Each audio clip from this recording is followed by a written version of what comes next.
হুমায়ুন কবিরের মন্তব্যে কড়া বার্তা দিয়েছেন মুখ্যমন্ত্রী বিধানসভাতে, কি বলবেন?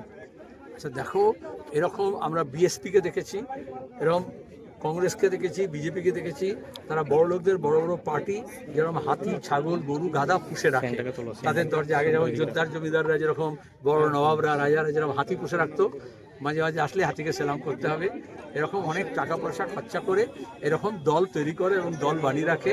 যখন দরকার হবে করকে দেবে, যখন দরকার হবে নাড়িয়ে দেবে, যখন দরকার তাকে দিয়ে হিন্দু মুসলমানের ভাগাভাগি রাজ্য করাবে। দাদা ছাটা ভাঙা মার বলছেন কি মুসলিমগুলোকে বিপাকে ফেলার জন্য এই ধরনের এটা হিন্দু মুসলমানের ব্যাপার তো নয়, শিক্ষামন্ত্রী বলেছে। তাহলে শিক্ষামন্ত্রী কতটা শিক্ষিত তার ভাষা দেখলে বোঝা যায়। ইনি আবার একসময় যখন তৃণমূলের সরকার ছিল তখন মমতা ব্যানার্জি পরামর্শদাতা ছিলেন, এখন বিজেপি শিক্ষামন্ত্রী হয়েছে। তোমাদের এই জেলার লোকই তো উচ্চ শিক্ষামন্ত্রী একটু শিক্ষিত হবে, মার্জিত হবে। অন্তত সমী ভট্টাচার্য যখন নকল করতে পারে, তার বদলে ও দিলীপ ঘোষকে নকল করছে।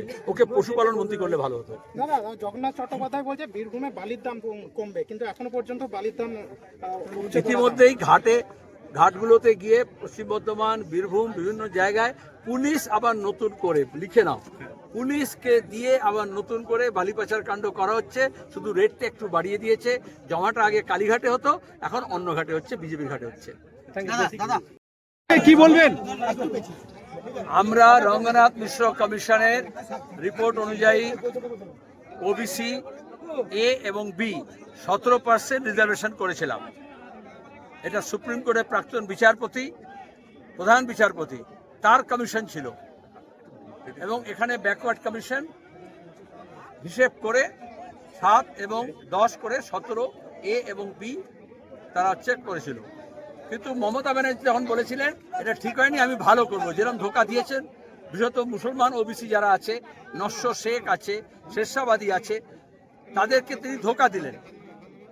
এবং হাইকোর্ট থেকে সুপ্রিম কোর্টে তো বারবার বলল ওটাকে শোধরালো না, কারণ আরএসএস চায় না এই রিজার্ভেশন হোক ওবিসি। যখন মন্ডল কমিশনে ছিল তখনও রাস্তায় নেমেছিল ভিপি সিং এর বিরুদ্ধে।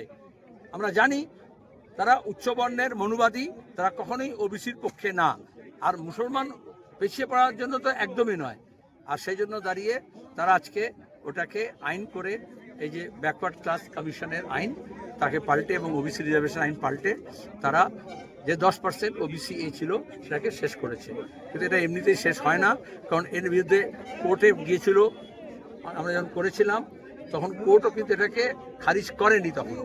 কিন্তু Mamata Banerjee SC, ST, OBC, Trinamool দলের লোকজন টাকা পয়সা নিয়ে অনেক ভেজাল, অনেক নকল সার্টিফিকেট দিয়েছিল।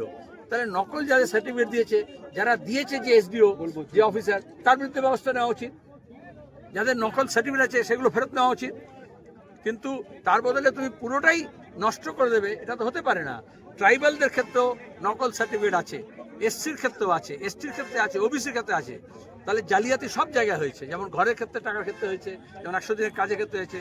আমরা বলেছি জালিয়াতি ধরো, কিন্তু বিজেপি জালিয়াতদের না ধরে এই যে পিছিয়ে পড়া গরিব মুসলমান ওবিসি তাদের রিজার্ভেশনটাকে বন্ধ করছে। এই বিলের বিরোধিতা করে ঋতব্রত গোষ্ঠীর বিধায়করা আজকে বেরিয়ে যান, কিন্তু তার মধ্যে 5 জন বিধায়ক থেকে যান, যেখানে কাজল শেখ ছিলেন। কি বলবো? তোমরা অনেক বাজার করো, কিন্তু দালালদের বাজার আমি কোনো কথা বলি না। বিধায়ক হুমায়ুন কবিরের মন্তব্য কি বলবেন? মুখ খুলছে, বিগত 15 বছরে ক্ষমতায় ছিল তখন মুখ খুলেনি, আজকে অভিষেকের নামে দুর্নাম করছে, মমতার নামে দুর্নাম করছে, কি বলবেন? এটা অভিষেক আর মমতা বুঝুক যে দল করার নামে কিরকম লোকজনকে জড়ো করেছিল। তারা এরা হচ্ছে সবাই কাজের বেলায় কাজী, কাজ ফুরলে পাজি। আমরা তো আগেই বলেছিলাম, কিন্তু মমতা ব্যানার্জি ভিড় জমানোর জন্য গ্রামে গঞ্জে যেমন যাত্রা আসে, সেরকম মমতা ব্যানার্জি নায়ক, নায়িকা, গায়ক, গায়িকাদের নিয়ে ভিড় জমিয়েছিলেন। শতাব্দী রায় তো নিজেই বলেছিল আমাকে বিনা পয়সায় দেখতে পাবেন, এই জন্য ভোট দিন। কিন্তু এখন বিজেপি মনে করছে তাকে দেখিয়ে যদি ভোট নেওয়া যায়, সেটা বিজেপির সিদ্ধান্ত হবে। কিন্তু এরা সৎ নয়, এটুকু বোঝা যায়। রাস্তার পাশ থেকে হকার উচ্ছেদ করে দিচ্ছে, কি বলবেন? এটা হচ্ছে গরিব মানুষের বিরুদ্ধে যুদ্ধ ঘোষণা। কারোর ভোটের অধিকার কেড়ে নিচ্ছে, কারোর জীবন জীবিকার অধিকার কেড়ে নিচ্ছে, কারোর ডালা কেড়ে নিচ্ছে, কারোর দোকান ভেঙে দিচ্ছে, কারোর ঘর ভেঙে দিচ্ছে। এটা হচ্ছে প্রবলের যে প্রতিপত্তি, আধিপত্য, সেটা দেখানোর জন্য দুর্বলের বিরুদ্ধে যুদ্ধ ঘোষণা।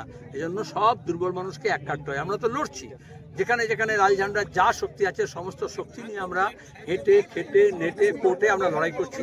এই লড়াই জারি থাকবে। গলা কেটে দিল, কাজল শেখ বলেছিল গলা কেটে দিলেও কাটা গলা থেকে মমতা বন্দ্যোপাধ্যায়ের নাম উঠে আসবে, এখন সেই কাজল বিজেপির বি টিমে। আমি তোর গলা কাটার কথা বলছি না, আসলে এরা বেশি গলাবাজি করে পুলিশের বন্দুক আর মস্তানি দেখিয়ে। এদের মস্তানিও ফুটো করি, যেহেতু পুলিশ আছে পেছনে, মিথ্যা মামলা দেবে, গাঁজা কাজ দেবে, পানি কেস দেবে, সেই জন্য এরা মস্তানি করেছে। যেই মুহূর্তে রাজ্য সরকার থেকে সরে গেছে, পুলিশ যেহেতু নেই, এখন যেখানে পুলিশ আছে সেখানে যাবে। তাহলে এদেরকে তৃণমূল পার্টি বলো না, বিজেপি পার্টি বলো না, এরা পুলিশ পার্টি। অভিন্ন দেওয়ানি বিধি বৈষম্য বাড়াবে নাকি মানুষের জন্য উপকার হবে? অভিন্ন দেওয়ানি আচ্ছা, বৈষম্যকে যদি দূর করতে হয় তাহলে সাম্যের কথা বলতে হবে। বিজেপি কখনো সাম্যের কথা বলে, সমতার কথা বলে? তারা তো বৈষম্যের কথা বলছে। তুমি বৈষম্য করে তো বৈষম্য ঠেকাতে পারবে না। এখানে বিয়ে, উত্তরাধিকার, এগুলো হচ্ছে একটা পরিবারের আলাদা ধারা থাকে। যখন বিয়ের কথাবার্তা পাকায় তখন বলে না আমাদের পরিবারে এটা চলে, ওদের পরিবারে এটা চলে না। তাহলে সেখানে দাঁড়িয়ে বিভিন্ন ধর্মগোষ্ঠী, জনগোষ্ঠী, জাতিগোষ্ঠীর নিজস্ব ধারা আছে, আদিবাসীদের নিজস্ব ধারা আছে, খ্রিস্টানদের আছে, মুসলমানদের মধ্যে উত্তর ভারতে একরকম আছে, দক্ষিণ ভারতে একরকম আছে, পূর্ব ভারতে একরকম আছে। তাহলে সেখানে দাঁড়িয়ে একটা এরকম রাতারাতি আইন করে এগুলো করা যায় না। মহিলাদের অধিকার চাই, সমান অধিকার চাই, কিন্তু সাম্যের কথা বলতে হবে। বৈষম্য বাড়িয়ে কখনো তুমি ইউনিফর্ম সিভিল কোডের নাম করে তুমি কখনো সাম্য প্রতিষ্ঠা করতে পারবে না। আসলে ইউনিফর্মিটি আর ইকুয়ালিটির মধ্যে তফাৎ আছে। ইউনিফর্মিটি মানে হচ্ছে একরূপতা, সবাইকে একরূপ তুমি করতে পারবে। বৈচিত্র্যতা আছে, বৈচিত্র্যকে স্বীকার করতে হবে, কিন্তু সবাইকে সমান অধিকার দিতে হবে।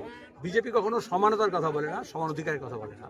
বিধায়ক হুমায়ুন কবিরের মন্তব্যে কড়া বার্তা দিয়েছেন মুখ্যমন্ত্রী বিধানসভাতে, কি বলবেন? আচ্ছা দেখো, এরকম আমরা বিএসপিকে দেখেছি, এরকম কংগ্রেসকে দেখেছি, বিজেপিকে দেখেছি।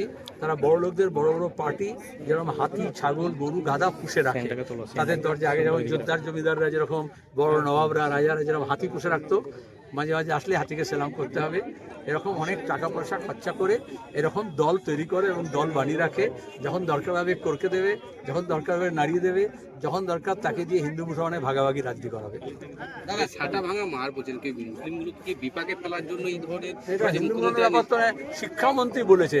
তাহলে শিক্ষামন্ত্রী কতটা শিক্ষিত তার ভাষা দেখলে বোঝা যায়। ইনি আবার একসময় যখন তৃণমূলের সরকার ছিল তখন মমতা ব্যানার্জি পরামর্শদাতা ছিলেন, এখন বিজেপি শিক্ষামন্ত্রী হয়েছে। তোমাদের এই জেলার লোকই তো, উচ্চ শিক্ষামন্ত্রী একটু শিক্ষিত হবে, মার্জিত হবে। অন্তত শ্রমিক ভট্টাচার্য যখন নকল করতে পারে, তার বদলে ও দিলীপ ঘোষকে নকল করছে। ওকে পশুপালন মন্ত্রী করলে ভালো হতো। দাদা, জগন্নাথ চট্টোপাধ্যায় বলছে বীরভূমে বালির দাম কমবে, কিন্তু এখনো পর্যন্ত বালির দাম ইতিমধ্যেই ঘাটগুলোতে গিয়ে পশ্চিম বর্ধমান, বীরভূম, বিভিন্ন জায়গায় পুলিশ আবার নতুন করে, লিখে নাও, পুলিশকে দিয়ে আবার নতুন করে বালি পাচার কাণ্ড করা হচ্ছে।